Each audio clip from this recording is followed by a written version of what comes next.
কালী পুজোর মেলার শেষ ভিডিওটা তোমাদের সঙ্গে শেয়ার করতে চলে আসলাম। দেখো এখানে মা আর দুই বোন আছে, ফটো তুলছে। এখানে একটা ছেলে সামনে চলে এসছে, বাচ্চা ছোট। তারপর ওকে সরিয়ে আমিও চলে আসলাম, তারপর একটু ফটো তুলে নিলাম। এটা আমাদের এখানকার প্রথম প্যান্ডেল। আমাদের এখানে একটা গ্রামের 5টা পূজা হয়, তো পুজোগুলো খুব কাছাকাছি হয়।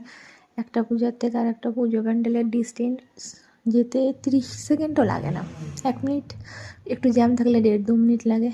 তারপরে দেখো এখানে একটা ফটো তোলার জায়গা। এখানে তো সিটই পাওয়া যাচ্ছিল না, মানে একের পর এক কন্টিনিউ সব এগিয়ে যাচ্ছে।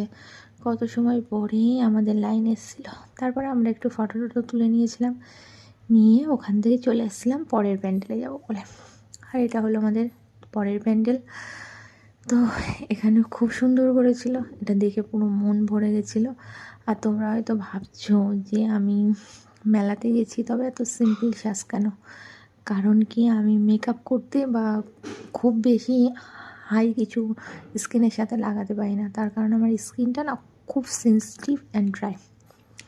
সেটাতে কোনো কিছু লাগালে না তার সাইড এফেক্ট সাথে সাথে বোঝা যায়। ওই জন্য আমি আগাগোড়াই কোনো সময় কোনো স্কিনের সাথে কিছু এক্সপেরিমেন্ট করি না।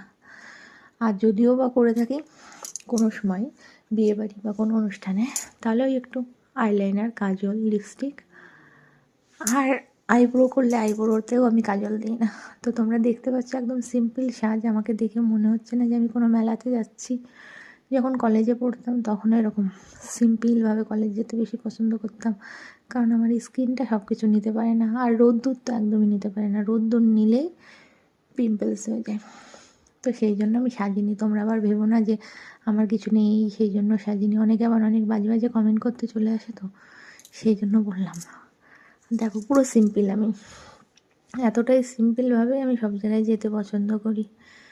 আর আমার না প্যান্ডেলের ভিতরে ভিড়টা একদম ভালো লাগে না। সবগুলো প্যান্ডেল ঠিক ছিল, এই প্যান্ডেলটায় দেখে আবার ভিড়। আর ভিড় ঠেলে ঠাকুর দেখাটা আমার কাছে খুবই কষ্টদায়ক এবং কষ্টকর।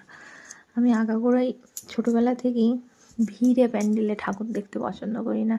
এই যে গ্রামটাতে আমি ঠাকুর দেখতে এসেছি, এই গ্রামটাতে আমার মেজ জেঠুর বাড়ি, মানে আমাদের বাড়ির থেকে 1.5-2 কিলোমিটার দূরে। তো এখানে ঠাকুর দেখতে এসেছি। আগাগোড়া যখন আসতাম ছোটোবেলায়, আগে জেঠু বাড়ি থেকে কমলে তারপরে আসতাম। দেখো কথা বলতে বলতে আবার জেঠু বাড়িও চলে এসেছি। আজকের মতন টাটা, বাই বাই।